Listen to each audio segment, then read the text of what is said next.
Bonjour à toutes et à tous et bienvenue dans ce tutoriel dans lequel nous allons travailler sur le CSS et principalement sur trois effets que vous pourrez ensuite réadapter à votre contexte. On va faire des trucs assez basiques au niveau de la mise en forme, mais c'est vraiment pour voir les concepts donc, de trois effets, un effet d'ombre, un effet de battement et un effet de rebond. Donc on va regarder dans un petit projet qui est assez basique, donc ces trois effets. Le premier effet qu'on va regarder, c'est l'effet de rebond, dans lequel on va simuler le rebond d'une balle sur un sol. Et donc pour ce faire, on va avoir besoin à l'intérieur donc de notre section qui a la classe rebond, nous allons avoir une div qui sera la classe balle, et une autre div qui sera la classe sol. Donc comme ça on a la balle, on a le sol, et la balle rebondit sur le sol. Donc pour commencer, au niveau de notre fichier CSS, on va créer donc la classe rebond.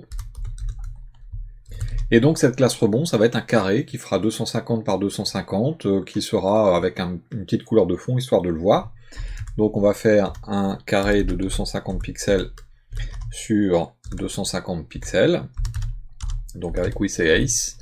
Et donc comme vous pouvez le constater, on ne voit pas le carré dans le rendu qui est sur la droite, mais ce que je vais faire, c'est que je vais mettre un background color, et je vais mettre, je sais pas, qu'est-ce qu'on va mettre, une couleur qui sera relativement claire, tout en étant, voilà, bon, je vais prendre, tiens, bisque, voilà. Donc ça met une couleur comme ceci, donc ça nous permettra de voir un petit peu l'emplacement des différents éléments. Ensuite, on va faire notre balle, donc la classe balle, qui sera donc une balle de 30 par 30, donc on va faire un width de 30, on va faire un ace de 30, et on va faire un border radius de 50%, de façon à en faire un cercle. Mais vous voyez qu'on voit rien, donc ce qu'on va faire, c'est qu'on va faire un background color en black. De façon à voir donc notre cercle qui va être sur le haut à gauche. On va faire également notre sol, qui va avoir une couleur. Tiens, on va faire un background color, on va le mettre en vert, et on va lui mettre une hauteur. On va voir qu'il faudra également la largeur juste après, mais donc de 5 pixels par exemple. Et voilà le sol. Alors le sol est un petit peu trop haut, parce que donc là notre balle n'a pas la possibilité de rebondir, étant donné la position de notre sol. Donc ce qu'on va faire, c'est qu'on va vouloir positionner le sol en bas.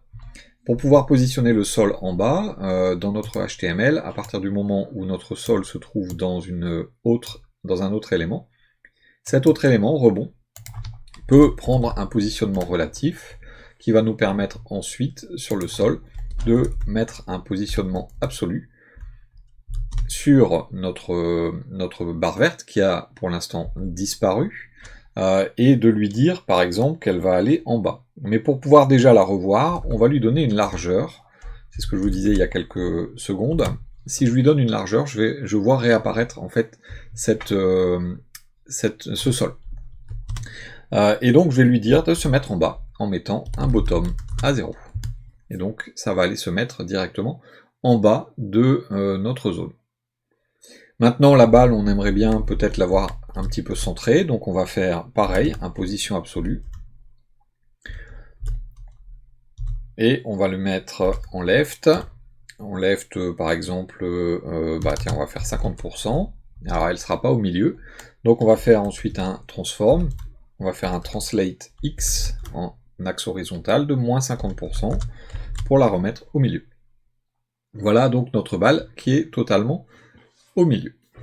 Alors maintenant, en fait, on aimerait bien pouvoir faire en sorte de mettre cette balle, donc de la faire rebondir, la faire monter et descendre.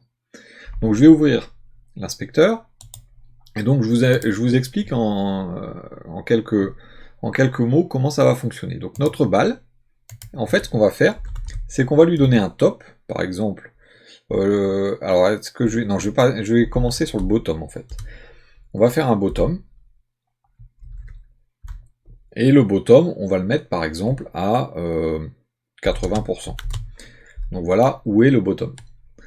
Si on fait descendre le bottom, la balle va descendre. jusqu'à 0.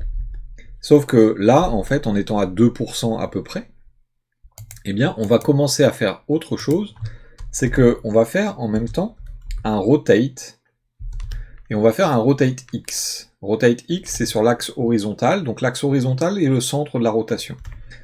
Hop là. Et donc sur ce rotate X, je vais mettre un certain nombre de degrés.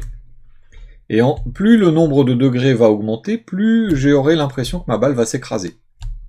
Et donc à un moment, je vais lui dire par exemple d'avoir tourné de 60 degrés, tout en étant à un bottom qui sera à un certain nombre de pixels. Par exemple, si je mets moins 1 pixel, je ne serai pas encore tout à fait au sol. Donc je vais lui dire moins 2, moins 3, voilà, moins 3 pixels. Donc je vais faire un moins 3 pixels, un rotate de 60 degrés, et ça va écraser ma balle au sol comme si elle rebondissait, elle arrivait et qu'elle allait rebondir. Et ensuite, ce que je vais faire, c'est que au fur et à mesure, on va faire remonter la balle, et pendant qu'elle remontera, on descendra le nombre de degrés pour qu'elle puisse ensuite continuer à remonter. Et donc là, le rotate, on n'en aura plus besoin. Et elle remontera jusqu'en haut. Donc voilà le principe du rebond. Donc ça va jouer sur le bottom et sur le translate. Mais bon, on va pas s'amuser à écrire en fait toutes les étapes. Pour ce faire, on va utiliser ce qu'on appelle les keyframes. Les keyframes demandent un nom. Donc par exemple, je vais l'appeler rebond. C'est le nom en fait de l'animation qu'on va donner. Et on va lui dire de où on part et jusqu'où on va. Donc on peut mettre soit 0%, soit from. From, c'est le point de départ. Et to, c'est le point d'arrivée. Donc le point d'arrivée, ça va être le moment où on sera tout en bas. Donc si je dis from bottom 80%, on va le faire par étapes. Et donc to, je vais lui dire bottom 0 pixels. Donc 0. Maintenant que j'ai créé ces deux étapes, eh bien, je vais lui dire ici que je souhaite, non pas mon sol, pardon, que je souhaite que ma balle, qui est ici, elle utilise l'animation qui doit être rebond, et on va lui donner un temps. Donc par exemple, 2 secondes. Et donc là, en faisant ça, boum, j'ai ma balle qui descend, mais c'est tout, elle descend. Et en plus, vous avez peut-être vu comment elle allait descendre. Mais ça, j'aimerais bien que ça se répète. Et surtout, que ça s'inverse. Donc je vais utiliser un mot-clé qui s'appelle alternate, de façon à ce que ça aille dans un sens, puis dans l'autre. Le problème, c'est que je ne lui dis pas combien de fois il doit le faire. Donc je vais lui dire de le faire de façon infinie. Et donc, ça descend, et ça remonte. Mais vous voyez qu'au niveau de la vitesse, bon, c'est un petit peu bizarre. Pourquoi? Parce que le principe de fonctionnement des animations, c'est qu'elles utilisent une notion de calcul en fait de la trajectoire et de la vitesse, qui est sur le principe soit du linéaire, soit de l'accélération, soit du ralentissement ou autre. Par défaut, c'est j'accélère puis je ralentis. On peut le mettre en linéaire, mais bon, ça fait pas très balle, puisque normalement elle accélère pendant qu'elle descend, puis elle ralentit quand elle remonte. Donc en fait, le principe va être de calculer une trajectoire qui soit à peu près optimale. Donc pour ce faire, je vais vous montrer un site qui s'appelle Cubic Bézier. Cubic Bézier, tiens, je vais cubicbézier.com. Cubic Bézier est c'est une fonction mathématique qui va vous permettre de calculer des accélérations et des ralentissements. Donc par exemple, si vous mettez directement les valeurs comme ceci, on va accélérer. Alors je vais vous faire le go. Hop. Donc le bleu, c'est ce qu'on appelle le ease. Et là, c'est ce que nous on a fait. Donc là, si je fais go, on accélère très vite. Ensuite, pendant un bon moment, on n'accélère plus, et ensuite on réaccélère. Donc vous pouvez voir le rose. Bon, pas vraiment ça une balle. En fait, quand elle va descendre, quand elle va tomber, au tout début, la progression va être lente, puis en fait la progression va, la vitesse va accélérer. Et après, bon bah donc ça va être dans l'autre sens. Et donc sur le principe, je vais essayer de trouver une courbe qui soit à peu près cohérente, et vous voyez que les valeurs ici vont changer. Donc à vous d'essayer de trouver en fait hein, la zone qui vous intéresse par rapport aux vitesses hein, directement. Donc plus vous descendez, plus la deuxième valeur va être petite, plus vous montez, plus elle va être grande, et plus vous allez à gauche, plus la première valeur est petite, et plus vous allez à droite, plus elle est grande. Donc moi j'ai à peu près calculé hein, qu'il me faut à peu près 7 comme ceci, et donc le rose devrait être plutôt assez bas, et plutôt vers ici, voilà, vers les 70. Il ne faut pas aller en dessous, c'est voilà, à peu près comme ça. Et pour le vert, on était plutôt dans ces zones-là à peu près, donc comme ceci. Donc pour l'accélération, on va voir, on va copier ça, et je vais me mettre donc sur mon animation, et à la place du linéaire qui est ici, je vais mettre mon cubique Bézier, et elle accélère, et elle ralentit, et on a plutôt l'impression que c'est une balle qui rebondit. Plutôt, hein, je dis. Alors tout ça, ça peut être décortiqué, c'est-à-dire que ça, je peux éventuellement le faire en plusieurs lignes. C'est-à-dire que je peux faire un animation name, rebond. Ensuite, je vais pouvoir faire un animation duration, 2 secondes. Ensuite, je vais faire un animation up, alors ça va être direction, je le fais dans le même ordre, hein, alternate. Ensuite, je vais faire un animation, je suis en train de chercher le infinite iteration count, infinite.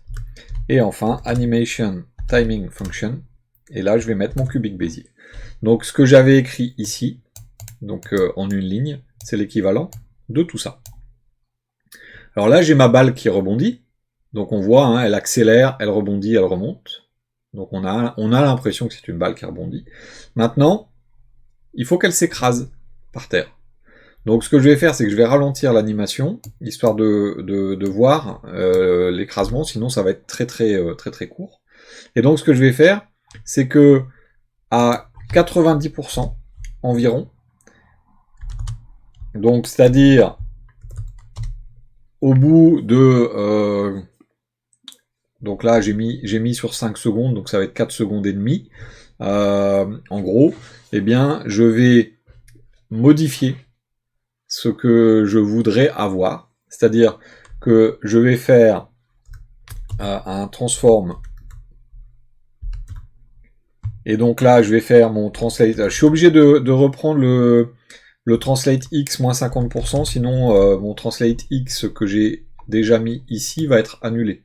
Le transform, on peut le mettre qu'une fois. Mais donc ce que je vais faire, c'est que je vais faire en plus un rotate, et on a dit rotate x, que je vais mettre à 0. J'initialise mon rotate. Alors pourquoi je le fais? Vous allez voir après. Mais voilà, et je vais mettre la même chose à la ligne suivante, mais là on avait dit tout à l'heure 60 degrés. Et donc regardez ce qui va se passer. C'est-à-dire que là je vais descendre, et une fois arrivé en bas, boum, vous voyez qu'on a directement notre balle qui s'écrase. Si j'avais pas mis le rotate ici, elle aurait commencé à s'écraser dès le début en fait. Avant même de toucher le sol, vous voyez, elle s'écrase, elle s'écrase, elle s'écrase. Donc on anticipe un petit peu, c'est pas terrible. Donc là, voilà. Par contre, mon bottom, il est plus bon, parce que vous voyez qu'on ne touchera pas le sol. Donc c'est là où je vais mettre mon bottom à moins 3 pixels, comme on l'avait vu tout à l'heure. Et donc là, je vais normalement aller jusqu'au sol. Boum. Alors c'est presque ça. Donc là, je vais vous montrer une petite astuce sur l'inspecteur. vous avez votre animation, donc si vous allez dans l'inspecteur de votre navigateur, vous avez un onglet animation, et ça vous permet de mettre en pause, et de déplacer votre animation et de regarder exactement comment elle se passe, un petit peu comme un montage vidéo. Et donc, une fois que vous avez fait ça, eh bien, vous pouvez voir exactement les différentes étapes, et vous pouvez voir que vous vous écrasez bien au sol, et que vous repartez. Donc, on est bien comme il faut. Une fois que vous avez fait ça, eh bien, vous avez votre animation qui va se mettre en route, et qui va avoir donc cette balle qui rebondit. Et voilà, donc comment on fait une balle qui rebondit. Alors bien sûr, là, je l'ai mis en 5 secondes, mais on pourrait le mettre en plus rapide, mais là on verra pas spécialement l'écrasement. On n'a pas beaucoup de temps pour voir le fait que ça s'écrase, donc c'est pour ça que j'avais mise en plus près, enfin en plus lent. Hein, mais donc voilà, vous pouvez gérer comme ça la vitesse à laquelle votre balle va rebondir. Donc ça c'est la première chose, c'est cette fameuse section rebond. Ensuite, donc on va faire une petite animation autre, donc ça va être sur un battement, un bouton qu'on va mettre en place directement à l'intérieur donc de notre deuxième section qui est la classe battement. Alors je vais commenter la première, histoire de ne pas avoir forcément notre balle qui rebondit.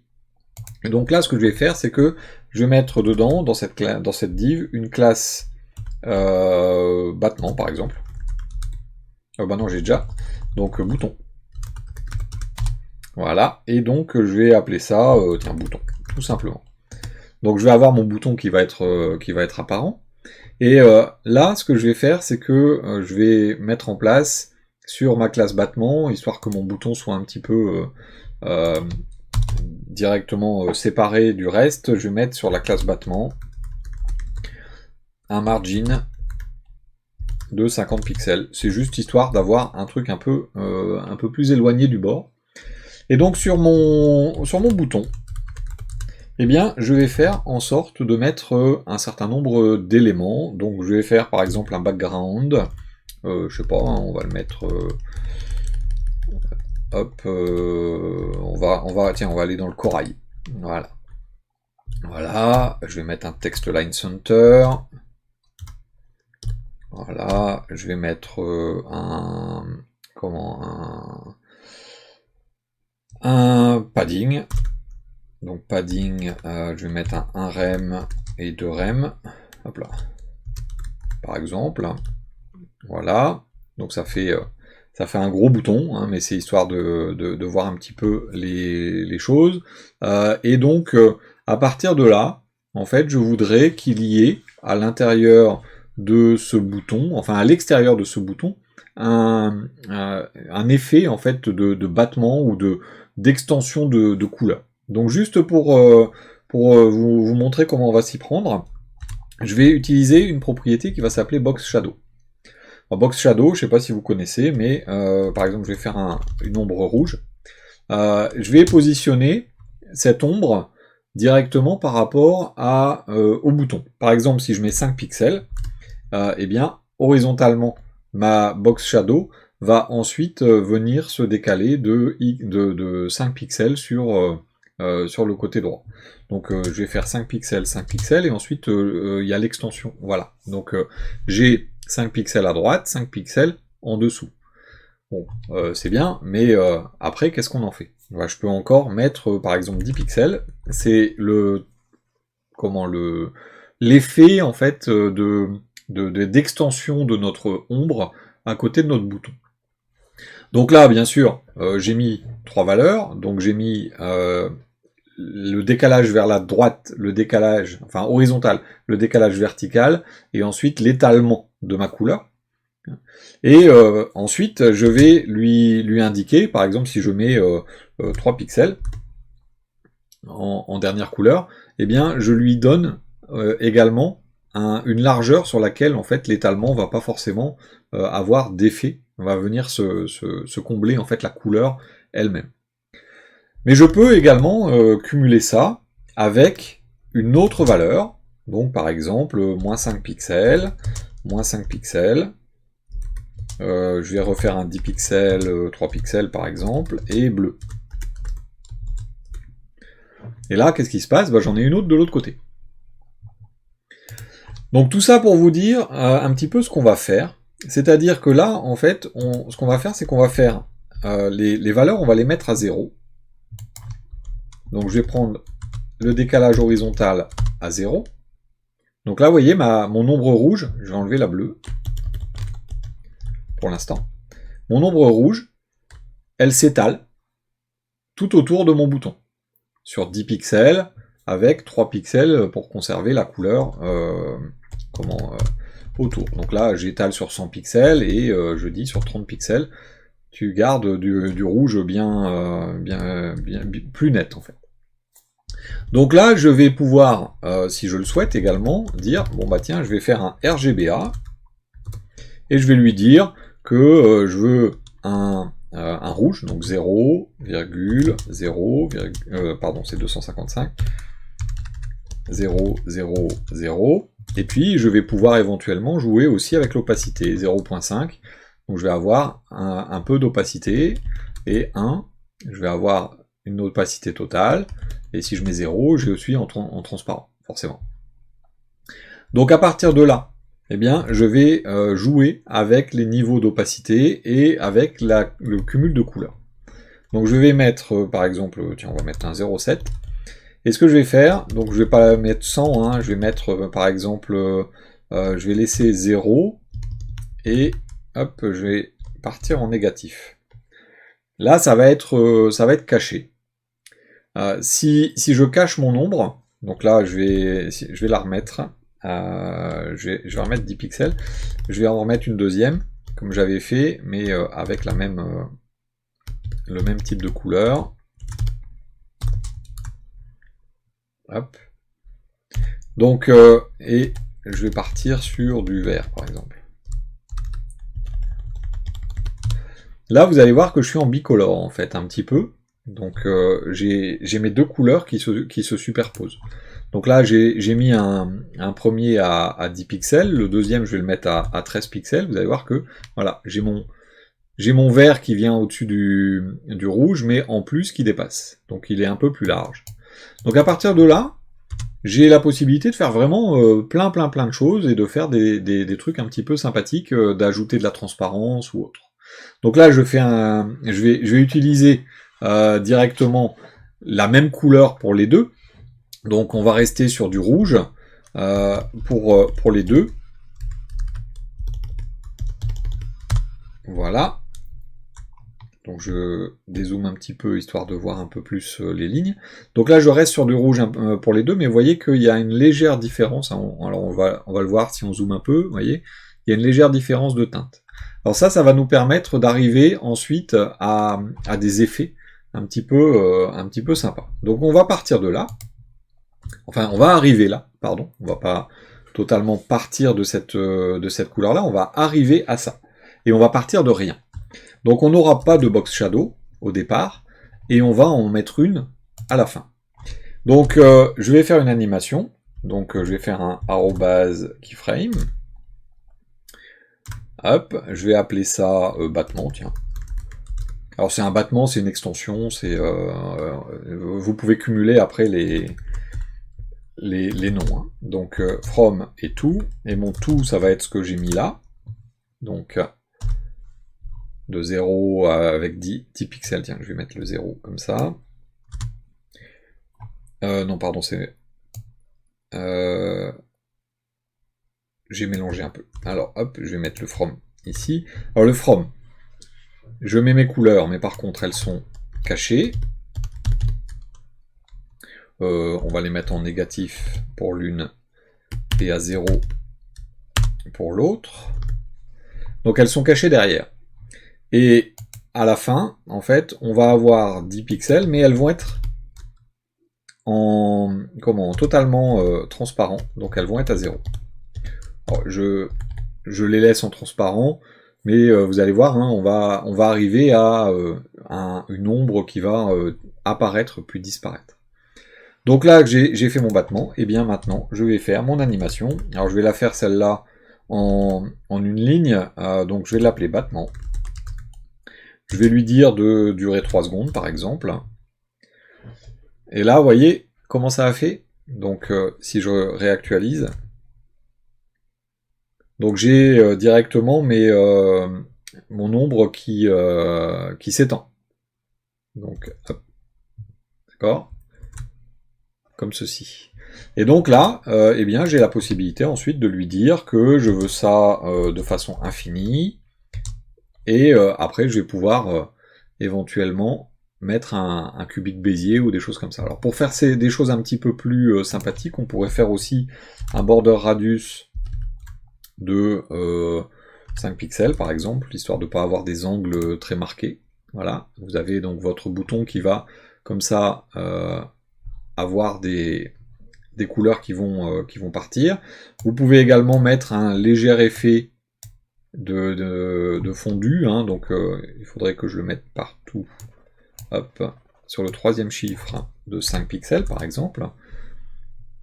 Voilà, ça fait un petit flou. Donc vous avez vraiment la possibilité de faire tout ce que vous voulez. Et bien sûr, si vous le mettez en linéaire, vous allez voir un effet totalement linéaire. Donc c'est pas forcément ce que vous souhaitez avoir. Et puis après, vous pouvez faire un cubique Bézier. Et le cubique Bézier, celui que j'ai trouvé un peu sympa, c'est 0,66, 0, 0 et 1. Voilà, donc ça accélère en fait. Donc après, à vous d'adapter. Alors le fait d'avoir mis ici 5 pixels, ça dépasse de mon moins 3. Donc il faudrait que je mette moins 5. Alors même moins 15. Et ici, moins 5 pixels. Histoire de compenser un petit peu l'effet de couleur qui dépasse. Voilà. Et donc, vous voyez votre bouton qui rebondit comme ça, enfin qui rebondit, qui a un petit battement de couleur qui est plus ou moins rapide. Là, je le mets à 1 seconde, voilà, comme vous voulez. Voilà. Vous faites exactement comme vous le souhaitez. Donc ça, c'est le deuxième effet CSS qui peut être sympathique, hein, un petit battement comme ça sur un bouton.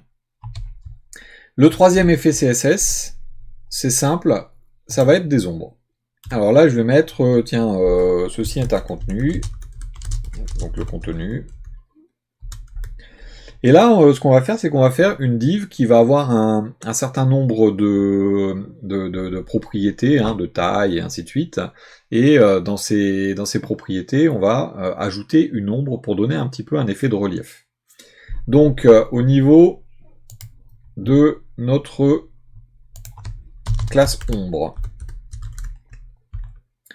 ce qu'on va faire, c'est que déjà, on va mettre un border, un pixel, solide.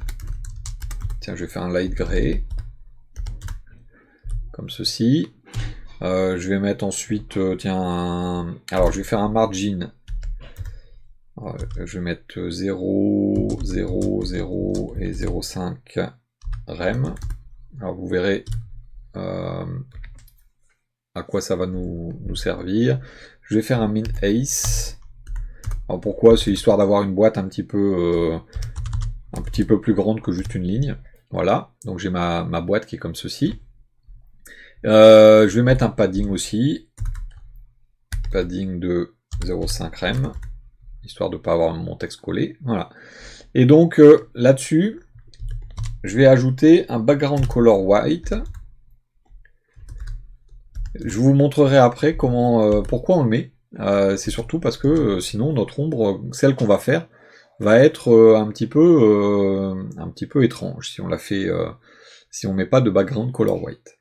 Donc là, ce qu'on va faire sur point ombre, on va créer un pseudo élément before et un pseudo élément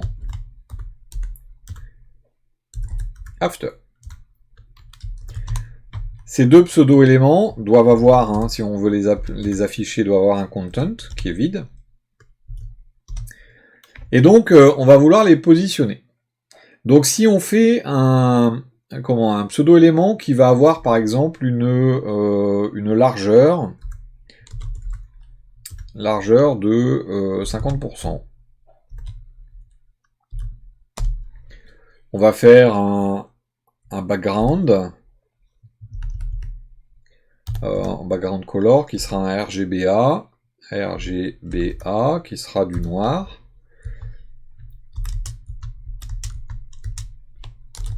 À 70% d'opacité. Là, ils sont pas là. On n'arrive pas à les voir. C'est un peu... on sait pas trop où ils sont, ces pseudo-éléments. Alors pourquoi? Parce qu'on leur donne une largeur, on leur donne une hauteur, mais après, derrière, on n'en fait rien. Donc mon before, il est là en haut, il n'y a pas de largeur spécifique, et mon after, il est là, il n'a pas de largeur spécifique non plus. Alors, ce qui va nous permettre de le placer, on va passer le parent en position relative, de façon à pouvoir passer l'enfant en position absolue. Donc déjà, je vais faire une position absolue, et ce position absolue, je vais lui donner donc par exemple un bottom à 15 pixels, je vais faire un top à 80%. Voilà, et donc vous voyez que je les ai ici maintenant, mes before et mes after. Alors le 15 pixels et le 80%, on fait en sorte de nous les faire apparaître parce que ça leur a donné une taille. Derrière, qu'est-ce qu'on va faire? On va leur donner d'autres coordonnées, un left et ainsi de suite. Mais before devrait être à gauche et after devrait être à droite. Et en plus, ça serait pas mal qu'on puisse leur donner une largeur maximum. Donc je vais faire un max width à 300 pixels. Comme ça, ça va les caler tous les deux à une même taille, en maximum, en fonction de la taille de l'écran. Si on a un écran qui est beaucoup plus grand, ils vont rester relativement petits. Alors ça, c'est histoire de faire des ombres qui soient un peu sympas. Voilà, hop, tiens, ça c'est pas bien replacé. Tiens, je vais fermer ça. Voilà. Ensuite, une fois qu'on a fait ça, eh bien, on va placer les différents éléments en left et en right. Donc si je fais un left, et que je mets par exemple le left à 10 pixels, eh bien nos deux éléments vont se mettre l'un au-dessus de l'autre. Donc ça veut dire que il faut que j'aille sur ombre after, par exemple. Je peux choisir lequel je veux. Et je vais faire un right à 10 pixels.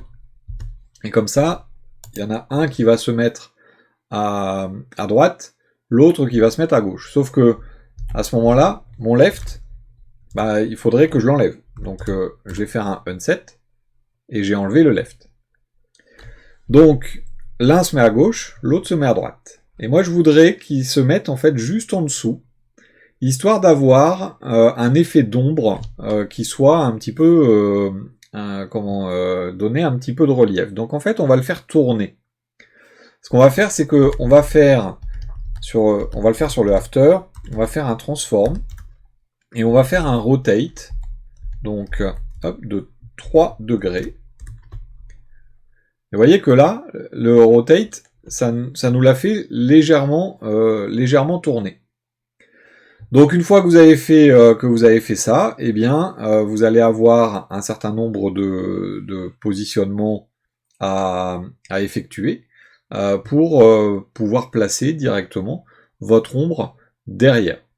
Donc là, ce qu'on va faire, en plus, c'est que cet élément, on va venir le cacher, mais avant ça, donc là je vais faire un transform rotate pour donc transform rotate moins 3 degrés pour avoir l'équivalent dans l'autre sens. Voilà. Et je vais en plus ajouter, je vais le mettre au-dessus, un box shadow qui va faire donc 0, il va se décaler de 15 pixels vers le bas. Tac. Donc là, vous commencez à voir que ça va dépasser en dessous.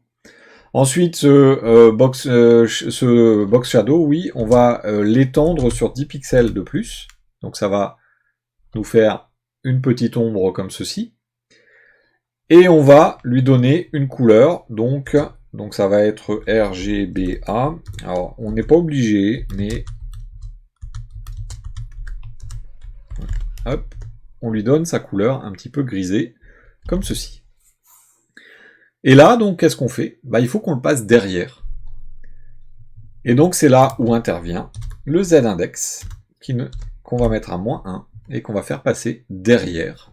Et vous voyez que grâce à ça, vous avez l'impression que votre élément a un petit peu de relief là sur le dessous.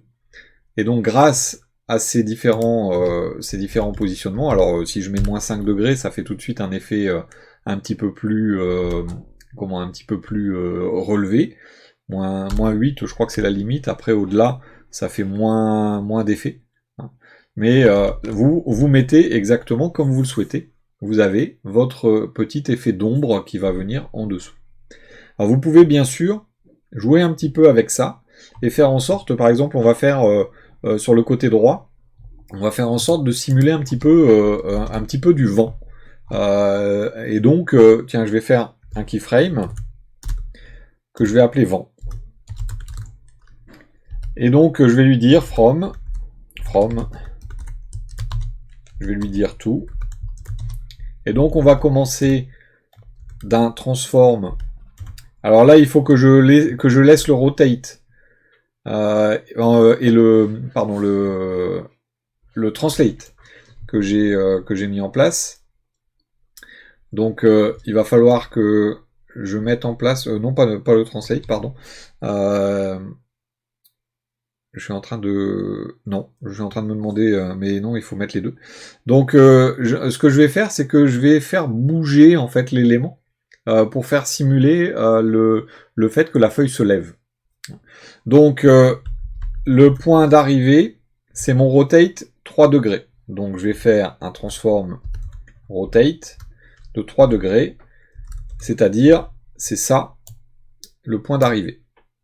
Et le point de départ, je vais faire un rotate déjà de 0 degré. Et vous allez voir pourquoi je vais devoir faire un translate après. Donc là, ce que je vais faire maintenant, c'est que je vais faire mon animation. Donc je vais faire un animation. Je vais lui dire de faire le vent. Que le vent, on va lui dire, dans un premier temps, on va lui mettre 2 secondes. Que c'est du linéaire. On va laisser comme ça, que ça doit être à l'infini, et qu'on va alterner, parce que la feuille se lève et redescend. Et donc là, vous allez imaginer, vous voyez, ici, que la feuille se lève et qu'elle redescend. Mais bon, on voit toujours une petite ombre qui dépasse. Donc ce qu'on va faire également, c'est qu'en même temps que ça tourne, ça descend. Et donc là, je vais faire un translate Y, de -5 pixels pour faire remonter. Et donc voilà, vous allez avoir l'effet disant que votre feuille se lève, en fait, visuellement, hein, se lève à la demande du vent. Si on met 0,5 secondes, vous voyez, vous avez un petit peu plus l'effet directement. Voilà donc pour ces différentes petites animations hein, que certains m'ont demandé de leur expliquer puisqu'ils ont vu ça sur certains sites. Donc 3 petites animations CSS qui peuvent être assez intéressantes et après que vous pouvez totalement réadapter en fonction de vos besoins. Là je vous ai expliqué un petit peu en décomposition comment tout ça fonctionne. À vous maintenant de réadapter pour votre contexte. Je vous remercie beaucoup pour votre attention. N'hésitez pas, si vous avez des questions, à venir sur le Discord. Si vous appréciez les vidéos, n'hésitez pas à mettre un pouce, hein, ça fait toujours plaisir, ou à vous abonner. Je vous remercie beaucoup pour votre attention et je vous dis à bientôt.